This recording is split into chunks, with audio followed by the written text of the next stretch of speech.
Hello. Hello, hello, hello. What's up? This is G Taurus. How the hell are you doing? We're going to talk about your July. July is kind of an exciting time. We have some things making big moves. And so we're going to dive into this. So this is kind of going to be, you know, filled with lots of little golden nuggets. Okay. Golden nuggets. All right. We're going to start off with the full moon at the beginning of the month. That's how the full moons and the new moons are working out, where we got the full moon right at the start. Now, this is a Capricorn full moon.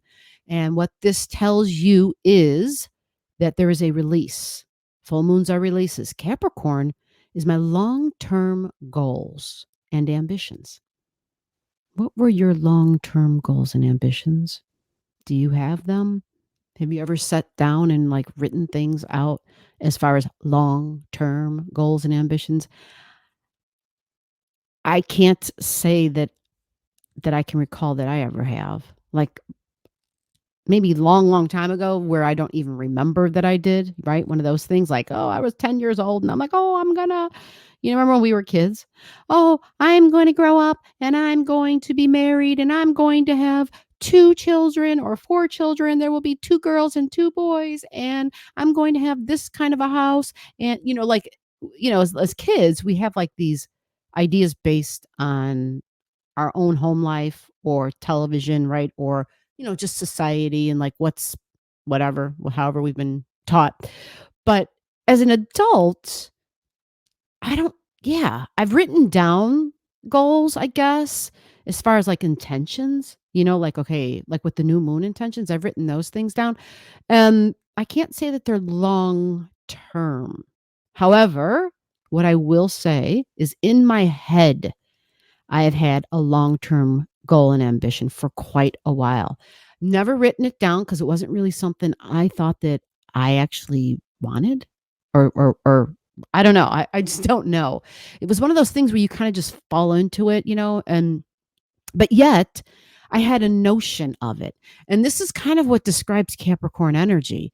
It doesn't always align with like our job, right? Or we have a job and we're like, well, is this it? Is this my life? But no, there's another thing usually. There's a thing, it's more like a vocation because whether you get paid to do it or not, there is something that interests you enough. There is something where it's almost like you feel you have a duty or a responsibility to work at it.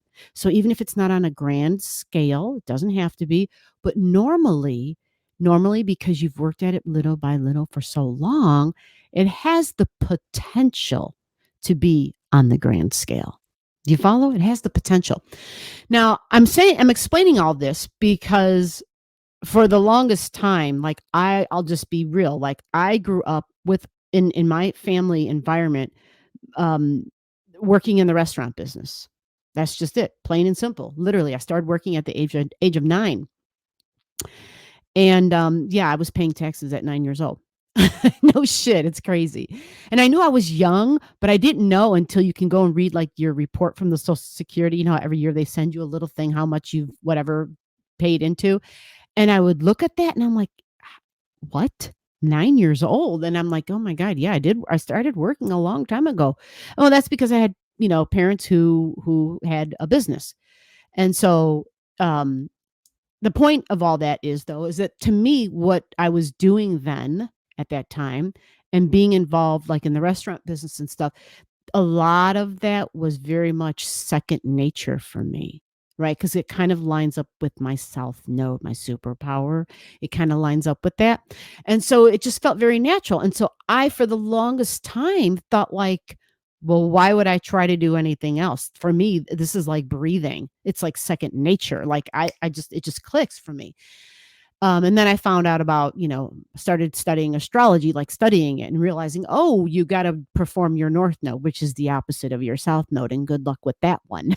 Because if you're so good over here, good luck trying to accomplish this one. So anyway, my point is that thing I did for so long, I just kind of assumed that's always what I would be doing. I always thought, well, surely people will always need to eat, right? And so that will always be a thing that's never going to be, it's never going to, I never considered there would be a day where I could no longer do that work.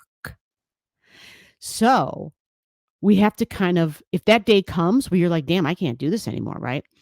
Then it's all of a sudden you have to change this thing that you just had been consistently working towards and working at and effortlessly, like, and just doing it. And then all of a sudden there's a change up and it's like, but you can't do this anymore.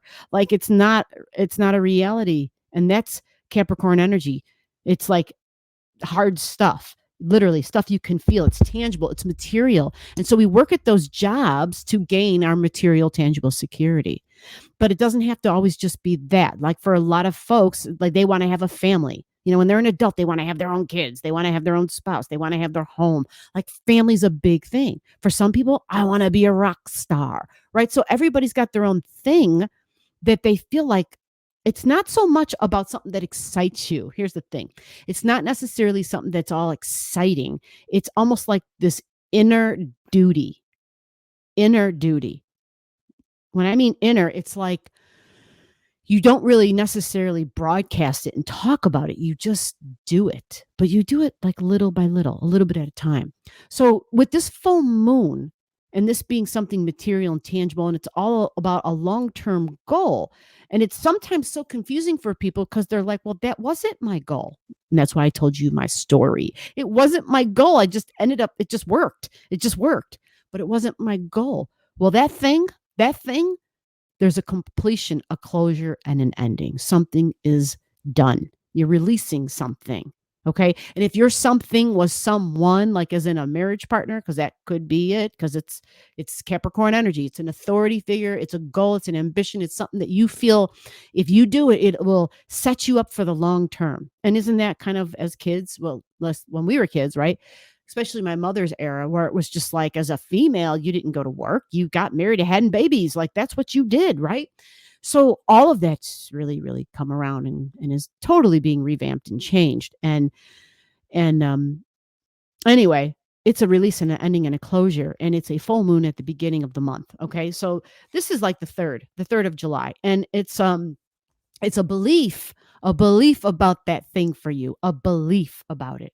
What is your belief about your long-term tangible security, your income, your work, your job? What is it that you were doing the job for? Because you were trying to gain what? Was it to have this beautiful home?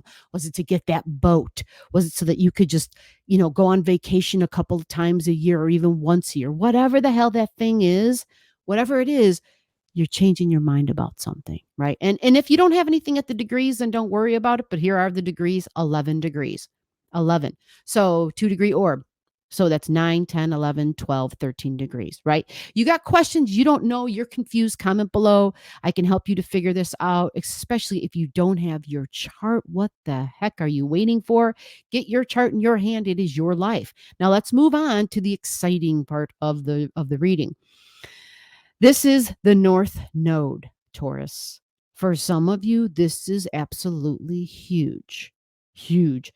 Now, I want to say right here, I wish I could say this was huge for me. I'm not going to say that it's not huge, but what I am going to say is that for Taurus, typically your energy to just like go big and to do something awesome and to well, put it bluntly, to make money, cuz like think of Taurus energy. Typically Tauruses are all about the money.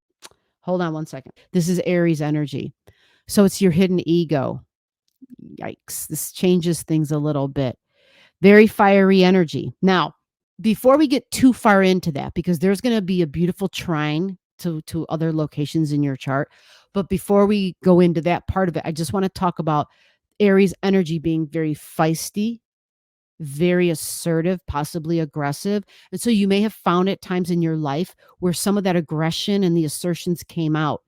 And you might have been surprised. You might have shocked yourself because you didn't realize you had it in you, because it's in a hidden place in your chart. It's like you can't see it. It's hidden, right?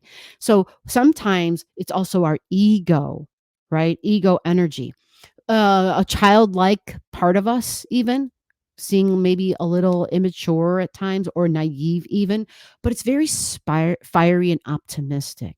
If the North Node, right, North Node in your 12th, I'll just let you know that for the people who are following their astrology, North Node being there will make you more aware of that which is hidden. And because the 12th is also a spiritual placement, it's also a metaphysical placement. It's also talking to God and the divine. I love this for you, Taurus. Some of you are likely, you have the opportunity where this can trigger things about you, and connecting and getting messages and information and downloads and leading, even though your leadership in Aries is hidden because it's in the 12th. Think about it like this. Think about across the ocean, the other side of the world, foreigners, foreign lands, foreign languages. If you aren't online, I would recommend to get online. Only because, well, I mean, there's other ways to connect with the other side of the world, of course, but yeah, online seems pretty cheap to me. Like, you just go on whatever social platform and you can connect with people all over the world, right? And yeah, you're just paying the regular internet bill that you were already paying for, right? But if you're planning on traveling, right, what I'm saying is foreign places, foreign lands will bring about, will trigger, will put forth, and you will see and hear and understand more about some of these hidden identities that you have, about the way that you identify your hidden freedoms, the actions of your body and the freedoms of your body. The North Node being there will light that up for you. Okay. Now there's some other jewels, the things that are going to create ease and fun and adventure. We're going to get to that in a second. Before I get there, I got to talk about the new moon that's coming. This all happens on the same day, by the way, this new moon energy and this Aries thing I talked about. When I talk about that Aries thing in the North Node, just understand that's for like 18 months of your life. That's not going anywhere. Okay. So just like, yeah, Aries can be very impatient and like, but wait a minute, why didn't you tell it all to me? I want to hear the rest of it now. Hold on. We got to always tell our Aries energy, slow down, get some patience. It's going to be okay. Right. Aries is so impulsive, right? The impulsive desires and passion is so strong. But this new moon energy is important because it has to do with mom and family and home and nurturing. Okay, mom, family, home, and nurturing. Now, this is about communications. This is about the talk that goes on. Okay.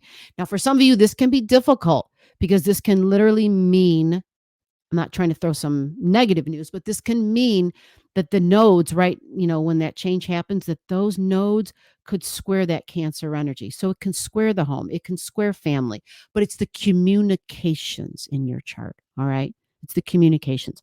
Again, knowing your degrees and knowing the timing of these cycles will really help you because remember, the degrees have dates included, like dates are degrees. And so we can have these, okay, this is going to happen. G said the window is for these 2 weeks type of thing. Right. And then that kind of gives you the energetic weather to tell you just to how to prepare for it. If you can, we can't really prepare for everything. So talking and communications and the way that you think, you're a sensitive thinker and you can feel what other people are thinking. You can feel what other people are going through, and you're likely highly sensitive to who you are and how you communicate.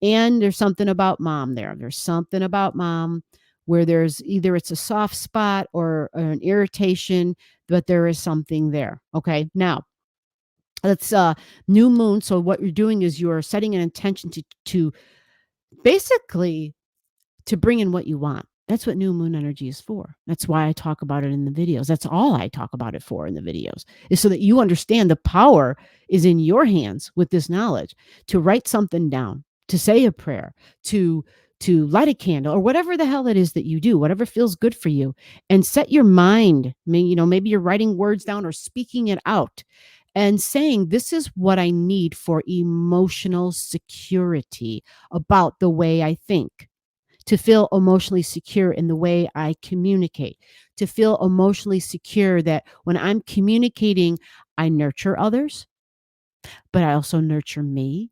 that I can nurture other people in my life who might feel a little bit on the childish side, people who might feel like they're the authority figures, like dad type of energy, right? Where I can at least try to maybe develop a tougher, a thicker skin to the dad and the authority figures and to the ones who almost are like children in a way, right? Because that I'm saying this because that energy would irritate you and I see that. So I'm just explaining that part that we're very sensitive, but many times we point the finger and we're like, "Oh, but they said it that way or they did this." And we point the finger not realizing we're exceptionally sensitive. And so we have to set up those parameters and have to have like a little check-in with ourselves, a little reality check of what's going on and kind of, manage expectations of others that we may have. Like, well, they shouldn't have said that way, or they could have done this better, or why did they, like that whole crap that goes on in everybody's head. Now, the exciting part is the Aries North Node trining, sending beautiful, sweet trine. Are you ready for this? Sending beautiful, sweet trine to your work, your work, your work habits, your daily routines, your health. This is going to be nice. This is projects. This is just like whatever you do in a daily routine. What are your tasks? What are your projects? This isn't like, just so you know, this isn't all the glamour stuff. This is the mundane stuff. This is the sixth house stuff. But that sixth house stuff, when it's done right, it sets us up for success. So that's why I'm excited about this. That's what makes me like, "Ooh, this is awesome. This is phenomenal." When that happens, that automatically means you're going to be releasing some daily routines and habits and possibly some relationships that don't really serve you any longer. Matter of fact, they might even be bad for your health. So this could be bad daily habits. We all have those. Some little snack before bed that we kind of get stuck into a routine, one of those little things. And we kind of realize, yeah, that's not so good for me anymore. It could be that. It can also be these significant relationships with people. I'm thinking these are the relationships with ourselves and how we treat ourselves, but possibly with pets too, because this is the placement of pets. Okay. So now that's going to trigger that. Okay. Now the other thing that's going to happen that I love for you and that's going to be quite beautiful is this then sets up some more ease for you, some more like yippee, fun, awesome stuff. And yeah, you have fire energy in your fourth house. That's at home. Fire, you've got Leo there. And then your Sagittarius energy in your eighth house. So that's your deep emotions and fears and wounds, right? So this is North Node in Aries sends optimism and positivity there. Right. Aries is adventurous. It's the pioneer. It's willing to go where no man has gone before, right? Aries energy takes on this bold sense of courage and confidence. Your courage and your confidence are going to blossom. So, yes, this is in the home area. So, your feelings and your emotions about family and about yourself and about your ideas about home and how your home works and what you need to have in your home. But then also the deep bonded energy, the Scorpio energy, the Scorpio placement of past wounds. All right. This is a support. It sends a beautiful support, beautiful trine. So, I'm really excited to be able to share that wonderful news because when it comes to eighth house stuff, the Scorpio stuff, you have Sag there. Um, that stuff can, Jupiter can just be like, holy shit. Our wounds they can grip us and freeze us and stop us and stunt us. But with the North Node in Aries, it'll send a beneficial, sweet trine to those areas. It's optimism. Things will be light. Things will be on fire again. You might feel like, sometimes when you're like, God, where did that spark go that I used to have? This will be that. You're getting a spark to your emotions. You're getting a spark to your deep emotions. So I'm super, super thrilled to share this for you, Taurus. I feel like, I don't know, I just feel like we need more light and having this benefit with the North Node will feel lighter. We'll feel energetically lighter. We will feel more invigorated. We'll feel more passionate, driven. We'll feel more purposeful and courageous and confident. So I hope you enjoyed this video. Let me know, comment below. Let me know if I can help you. And yeah, that's it. I'll see you in the next video. Bye-bye. Below the video, I'll have all the degrees for those of you who like to pay attention to the degrees in your chart. Again, if you don't know and you want to know, just comment below.